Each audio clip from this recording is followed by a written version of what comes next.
우리 같이 하나님의 말씀 보겠습니다. 오늘 하나님께서 우리에게 주시는 말씀은 다니엘 6장 10절 말씀입니다.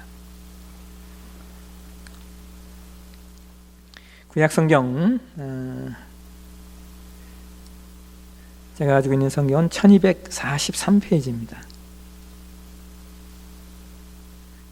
구약 성경 1243페이지 다니엘 6장 10절 말씀. 찾으셨습니까? 우리 함께 한 목소리로 같이 봉독하겠습니다.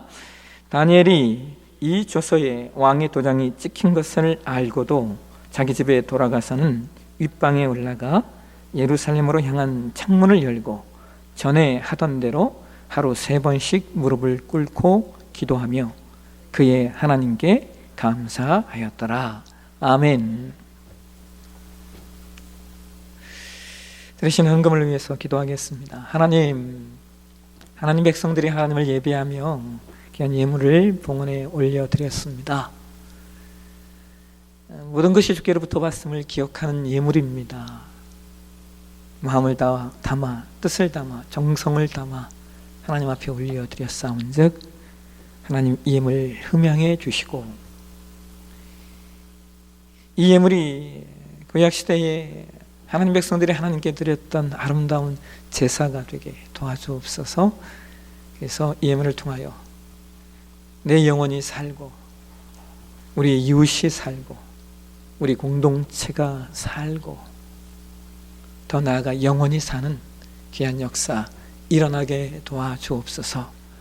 제 백성들의 삶의 모든 현장과 상황과 여건을 주께서 아시오니 하나님 일용할 양식을 허락해 주시고 죄 백성들이 손으로 행하고 발로 뛰고 애쓰며 땀 흘리는 그 모든 현장들마다 선한 열매 맺혀지는 귀한 은혜 있게 하여 주옵소서. 치우시는 아버지의 은혜, 모든 상황 가운데 승리케 하시는 아버지의 영광, 우리 내부사랑의 모든 지체들의 삶 가운데 있게 해주시고 우리 지체들이 서는 곳마다 우리 지체들이 있는 곳마다 하나님의 사랑과 예수 그리스도의 은혜와 그리고 선한 영향력이 아름답게 흘러가게 도와 주옵소서. 거룩하신 예수님의 이름으로 축복하고 기도하옵나이다. 아멘. 오늘 다니엘서 6장 10절 말씀을 가지고 살리는 감사라고 하는 제목으로 말씀을 나누도록 하겠습니다. 지난주에 뉴스에서 택배업을 하시는 분들 가운데 올해 과로로 그리고 그에 따르는 질병으로 사망하신 분이 16명이나 된다라고 하는 기사를 보았어요. 그 기사를 보면서 참 마음이 먹먹했습니다. 왜냐하면 여러분 사람이 살려고 일하잖아요.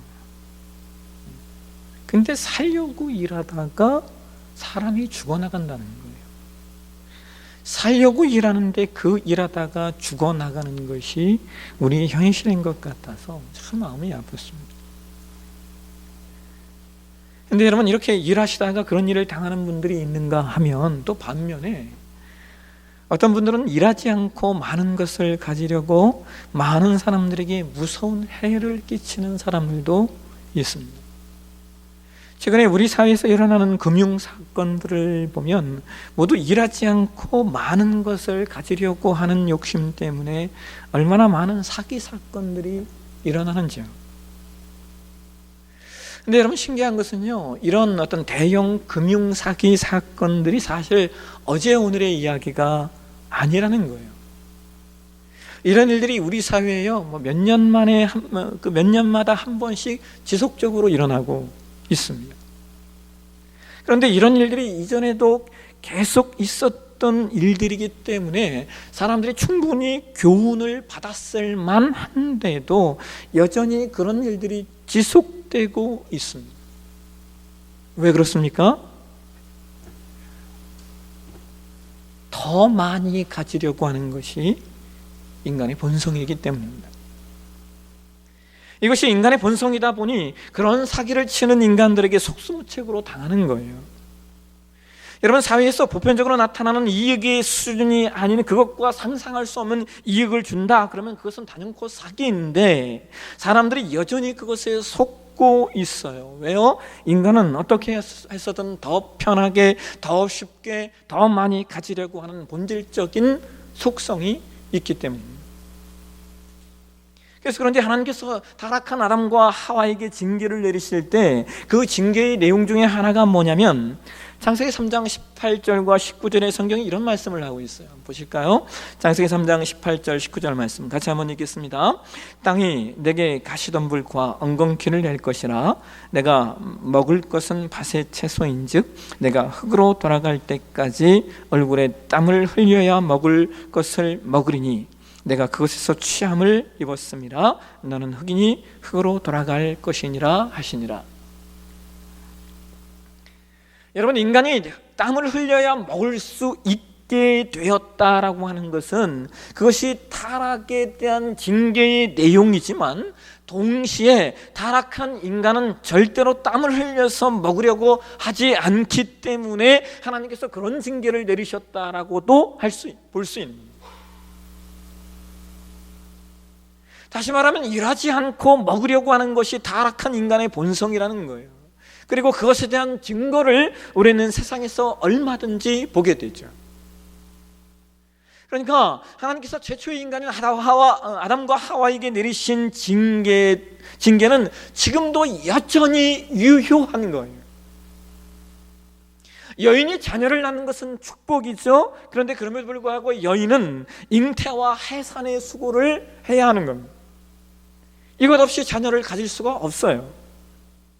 사람이 일할 수 있고 일해서 먹는 것은 축복입니다. 그런데 그럼에도 불구하고 인간은 여전히 일하지 않고 먹으려고 하기 때문에 세상에 악과 사기가 득세하는 거예요. 예전에 그 남포교회 박영선 목사님께서 설교를 하시면서 그런 이야기를 하시더라고요. 지금은 이제 박영선 목사님이 은퇴를 하셨지만, 박인선 목사님의 설교 세계는 저에게 많은 도전과 깨달음을 주었고 지금도 그런. 근데 목사님이 그런 얘기를 하셔요. 거지의 장점이 있다는 거예요. 거지의 장점이 있다. 여러분, 거지의 장점이 뭘까요? 거지의 장점은 일하지 않고 먹을 수 있다라고 하는 것이 장점이라는 거예요. 여러분, 오늘과 같이 일하다가 과로로 죽는 사람이 나오는 시대에 일하지 않고 먹을 수 있다고 하는 것이 얼마나 큰 장점입니까? 일하다가 죽느니 차라리 거지로 살면서 일하지 않고 먹는 것이 낫지 않을까요? 그런데 거지에겐 단점이 하나 있대요. 그게 뭐냐면 일하지 않고 먹는데도 감사할 줄 모른다라고 하는 거예요. 일하지 않고 먹는데도 언제나 불평, 불만 속에서 살아가는 것, 이것이 거지의 단점이라는 거예요. 여러분, 이 아이러니를 이해하시겠습니까? 일하지 않고 먹었으면 감사해야 하잖아요. 근데 절대로 감사하지 않아요. 그래서 세상에는 거지로 살고 싶은 사람이 없는 겁니다.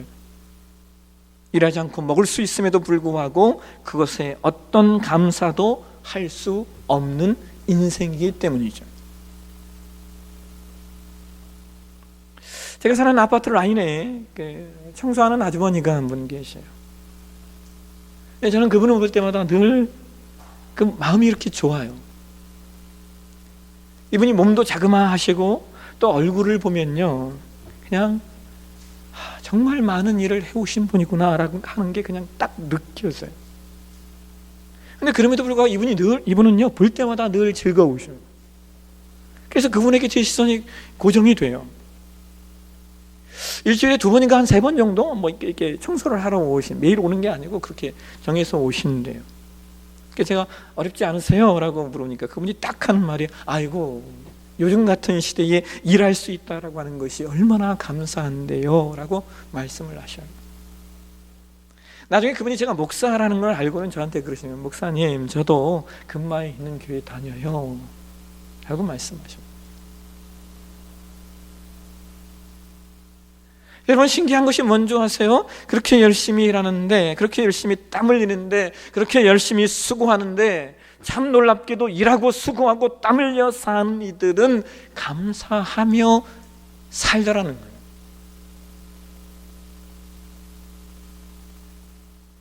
오늘 저와 여러분이 봉독한 말씀이 다니엘서 6장 10절 말씀이에요. 근데 이 다니엘서 6장의 상황이 어떤 상황이냐면 페르시아가 바벨론을 정복한 이후에 있었던 사건이에요. 그러니까 다니엘은 바벨론의 포로로 끌려간 이후에 바벨론 왕이었던 느부갓네살의 궁전의 소년으로 성장하면서 이후에 페르시아가 바벨론을 정복한 이후에도 페르시아 왕궁에서 생활을 했던 사람이에요. 특이한 삶의 이력을 갖고 있어요. 그런데 어떤 일이 일어나냐면 페르시아 왕궁의 사람들이 다니엘을 시기하고 질투하는 거예요. 그래서 그들이 다니엘을 몰아내기 위해서 계략을 꾸미는데, 다니엘이 매일같이 하나님께 기도한다는 사실을 알고는 이제부터, 오늘부터, 지금부터 30일 동안 왕 외에 어떤 신에게나 어떤 사람에게 기도하고 무엇을 구하면 사자굴에 넣도록 하는 금령을 세웁니다. 그러니까 왕을 이렇게 이용해서 그런 금령을 세우게 만들어요. 그런데 애초에 그 금령의 타깃은 다니엘이었고, 다니엘을 사자굴에 넣으려는 계략이었어요. 바로 이런 상황 가운데 오늘 우리가 봉독한 다니엘서 6장 10절의 성경이 이렇게 말하는 거예요. 우리 말씀을 현대어 성경으로 한번 보실까요? 같이 한번 읽도록 하겠습니다.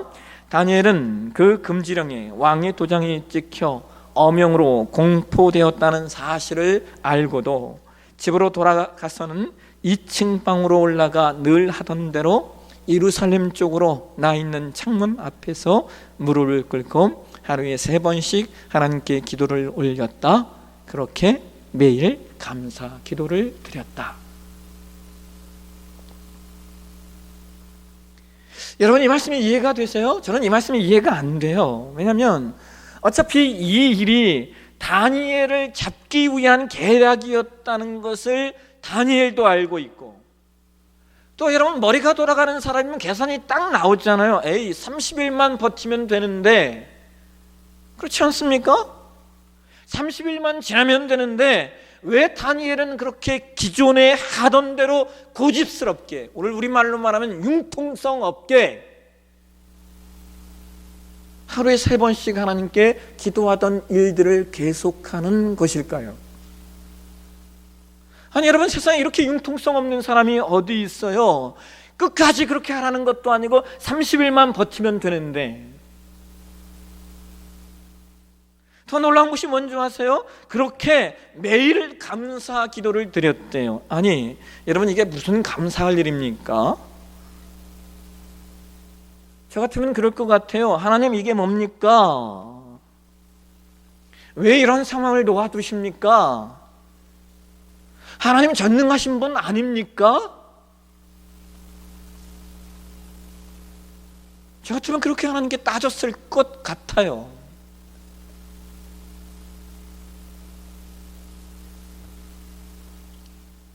그런데 하나님께서 그 상황을 그냥 놓아두시는 이유가 여러분 무엇일까요?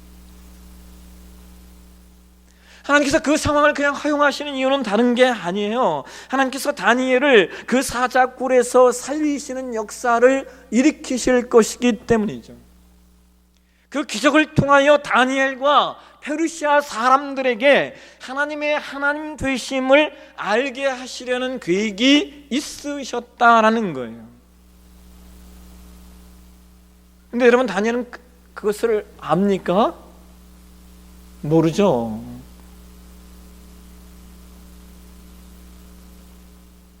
그러니까 여러분, 기적은 우리가 알면 기적이 아닙니다. 그러니까 우리가 모르기 때문에 기적인 것이고, 그래서 기적은 우리가 아무것도 모르는 상태에서, 내일을 모르는 상태에서 오늘 믿음으로 선택하는 것이고 믿음으로 결정하는 거예요.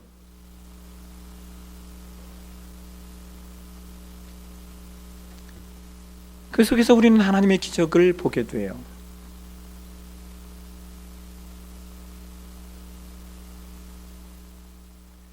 부분에 중요한 건 그거예요. 다니엘이 그 모든 상황 가운데 감사하며 기도했다. 감사할 것이 없는 상황, 기뻐할 것이 없는 상황, 그런데도 감사하며 기도했다. 여러분, 이런 다니엘의 기도와 유사한 기도가 신약 성경에도 등장을 해요. 우리 함께 누가복음 22장 17절 그리고 19절 말씀을 한번 보실까요? 누가복음 22장 17절과 19절 말씀 같이 한번 읽겠습니다. 이에 잔을 받으사 감사 기도하시고 이르시되 이것을 갖다가 너희끼리 나누라. 또 떡을 가져 감사 기도하시고 떼어 그들에게 주시며 이르시되 이것은 너희를 위하여 주는 내 몸이라 너희가 이를 행하여 나를 기념하라 하시고. 여러분, 이 누가복음 12장 말씀이 어떤 말씀이에요? 예수님께서 제자들에게 성찬을 베푸실 때의 상황이에요. 근데 여러분, 예수님께서 성찬을 베푸시면서 무슨 일을 하고 계십니까? 기도를 하시는데 어떤 기도였다고요? 감사 기도였다고 성경은 말해요. 근데 여러분, 이 상황이 어떤 상황입니까? 이제 금방 예수님이 군병들에게 잡혀가시는 상황이에요. 이제 금방 이후에 금방 끌려가셔서 십자가의 순환을 당하시기 바로 일보 직전이라고요. 이제 곧 십자가로 가시는데 지금 예수님이 무엇을 하고 계셔요? 제자들에게 성찬을 베푸시면서 이걸 가지고 나를 기념해라 알려주고 계신다고요. 여러분, 왜 예수님이 성찬식을 제자들에게 알려주셔야만 했을까요? 성찬은 오고 오는 모든 세대에 예수 믿는 사람들이 행해야 할 일이기 때문입니다. 왜요? 성찬은 하나님께서 하나님 백성들에게 은혜를 주시는 방편이기 때문입니다. 이 거룩한 예식을 통하여 하나님이 하나님 백성들에게 하늘의 은혜를 더하시는 거예요. 여러분, 우리는 성찬식을 정말 존귀하게 대해야 됩니다. 저는 이 성찬식을 카스테라 잘라서 할 수가 없어요.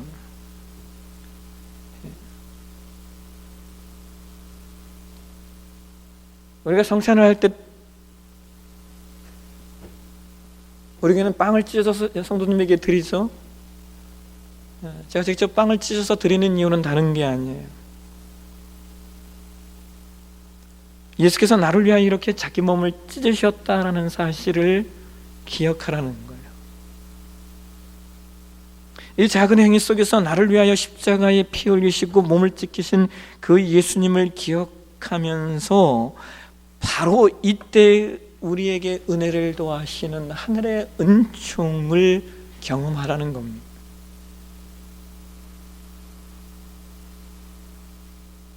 여러분, 예수님은 자신이 십자가에 가셔야 한다라는 사실을 뻔히 알면서도 지금 제자들에게 성찬 예식을 베푸시면서 이것을 오고 오는 여러 세대의 모든 세대의 이 일을 행하라고 말씀하시면서 감사의 기도를 드리고 계셔요. 근데 여러분, 다니엘의 감사 기도와 예수님의 감사 기도는 차이점이 좀 있어요. 어떤 차이점이냐? 다니엘의 감사 기도는 기적의 역사를 동원하는 감사 기도였다면 예수님의 감사 기도는 우리가 인간적으로 생각하는 그 어떤 기적도 없어요. 왜요? 예수님 그냥 십자가에 죽으셨으니까. 그래서 여러분, 여기서 우리가 하나 놓치지 않아야 할 사실이 있어요. 다니엘의 감사 기도는 자신을 살리는 감사 기도였습니다.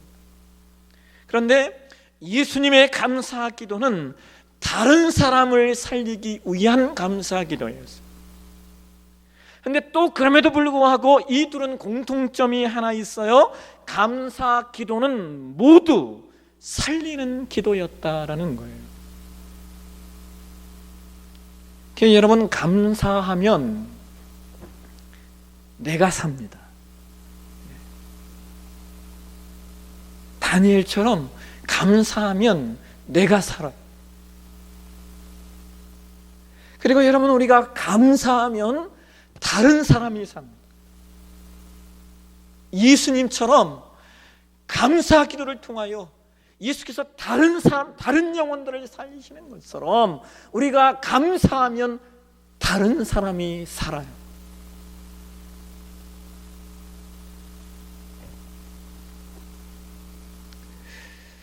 지난주에 읽었던 글 가운데 제 마음을 아주 뜨겁게 했던 글이 하나 있어요. 우리나라 기업 가운데 요즘에 우리가 좀 많이 듣게 되는 기업 가운데 셀트리온이라고 하는 기업이 있어요. 그 기업에 관한 글을 하나 읽었어요. 저는 사실 그 기업을 잘 몰라요. 그리고 제가 어떤 기업이나 이런 걸 소개할 때 참 조심스러워요. 왜 그러냐면 어떤 기업이든 공이 있고 또 과가 있잖아요. 사람도 그렇잖아요. 공이 있고 과가 있고 하기 때문에 참 조심스럽긴 한데, 이 셀트리온이라고 하는 기업이 최근에 여러분 코로나19 항체 치료제 이걸 거의 이제 완성을 만든 것 같아요. 그래서 이제 올 안으로 좀 이제 그 치료제를 이렇게 보급한다라고 나와요. 백신도 필요하지만 여러분 치료제도 필요하잖아요. 왜? 병에 걸린 사람들이 있으니까, 감염된 사람들이 있으니까 치료제도 얼마나 더 중요합니까? 그런데 그 회사의 회장이 서정진이라고 하는 회장인데, 이분이요 32살에 대우그룹의 중진이 되었던 분이래요. 그러니까 대단한 사람이긴 사람인 것 같아요. 32살에 대우그룹의 중진이 되었다면 대단한 사람이죠. 근데 이분이 45살에 퇴사하고 2000년도에 동료들과 함께 바이오 회사라고 하는 셀트리온을 창립했답니다. 그런데 이 기업이 2017년에 세계 1000대 기업 안에 들어갔어요. 그러니까 지금은 2020년이니까 뭐 더 아주 강력한 그런 기업이 되었겠죠. 근데 이분이 이런 얘기를 해요. 45살의 나이에 단돈 5천만 원을 가지고 사업거리를 찾아 미국으로 갔대요. 미국 산호세에서 우연히 그 바이오 회사를 보게 되었대. 그것에 꽂혀가지고 우리나라에서는 들어본 적도 없던 의약계통의 바이오 회사를 설립하게 되었답니다. 그래서 은행의 지원을 받아서 사업이 시작됐는데요, 3천억 원을 빌려다 썼는데 아무 성과가 없었대요. 여러분 상상이 됐어요? 3천억 원을 빌려다 썼는데 성과가 없어요. 이 사람이, 이분이 이제 안 되나 보다, 포기해야 되겠다. 근데 여러분 3천억 원을 빌려다 썼으니 이거 해결하는 방법은 내가 죽는 방법밖에 없다. 자살할 곳을 찾았대요. 그래서 강물에 그냥 차체로 뛰어들어서 죽는 게 가장 쉬울 것 같다. 나를 잡아서 미리 보아둔 양수리로 갔답니다. 강물로 달려드는데 그 커브길에서 갑자기 트럭이 차선을 넘어와서 하마터면 그 차와 부딪힐 뻔했대요. 그 순간 내가 물에 빠져 죽으려고 왔지 차에 치여서 죽으려고 온 건 아니잖아 하는 생각이 오늘 일지는 안 좋네. 그러고선 그 거사를 15일 후로 미루고 돌아왔대요. 근데 여러분 사람이 죽기로 결정하니까요, 그냥 마음이, 일단 그분 말에 의하면 좀 마음이 이렇게 편안해지면서 사람들이 생각나, 어차피 죽을 거니까. 그래서 어려운 때 묵묵히 참아주었던 아내에게 고맙기도 하고, 또 그동안 함께했던 직원들, 주변 사람들이 막 생각이 나서 그 사람들을 그 15일 동안 찾아다니면서 미안하다, 고마웠다, 감사했다, 인사를 하고 다녔대요.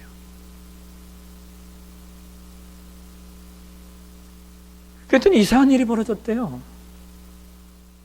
모두가 이구동성으로 어떡할 거냐고, 전에는 어떡할 거냐고, 이 사업 이거 어떡할 거냐고 했던 사람들이 모두가 이구동성으로 괜찮다고, 조금만 더 열심히 해보자.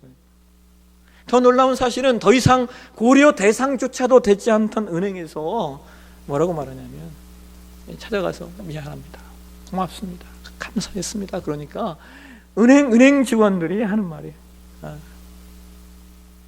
대출해 줄 테니까 서류 만들어 오라고. 그래서 그가 다시 양수리로 차를 끌고 갈 일이 없어지는 거예요.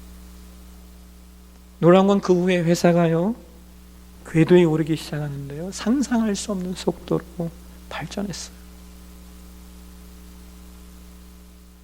우리나라 지금 가장 촉망받는 기업 가운데 하나가 지금 셀트리온입니다. 근데 여러분, 이 서동진 회장이 뭐라고 말하는 줄 아세요? 이렇게 얘기해요. 오늘의 나를 있게 한 것은 경영 능력도 어떤 재주도 아니다. 그날 이후 지금까지 견지해 온 한마디, 미안하다, 고맙다, 감사하다. 그것이 나를 살렸고 그것이 지금 우리를 살리고 있다. 오늘 추수감사주일을 맞이해서 다니엘이 감사 기도를 통하여 자기 자신을 살렸던 것처럼, 그리고 예수님께서 감사 기도를 통하여 많은 영혼들을 살렸던 것처럼, 감사가 나를 살리고 그리고 감사가 누군가를 살리는 그 놀라운 역사, 저와 여러분의 삶 가운데 일어나시길 주의 이름으로 축원합니다. 기도하겠습니다. 하나님, 추수감사주일을 맞이해서 다시 감사를 바라봅니다. 다니엘처럼 나를 살리는 감사, 예수님처럼 타자를 살리는 감사, 그것이 우리의 감사가 되게 도와주옵소서. 미안하다, 고맙다, 감사하다, 그것이 우리의 삶 되게 도와주옵소서. 걸어가신 예수님의 이름으로 기도하옵나이다. 아멘. 이어서 성찬 예식을 진행하도록 하겠습니다. 우리 찬송가 228장 찬양하겠습니다.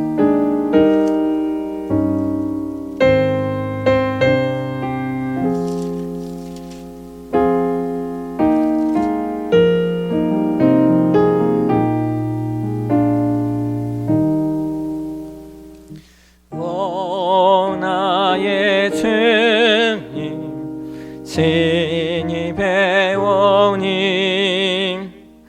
영원한 세계 밝히 나타나 한없는 은혜 해리 누리니 주님께 모든 염려 맡기리. 주님의 떡을 내가 먹으며 주님의 잔을 내가 마시고 근심의 짐을 벗어버리니 죄사함 받아 내 맘 새롭다. 주 예수밖에 도움 없어서 주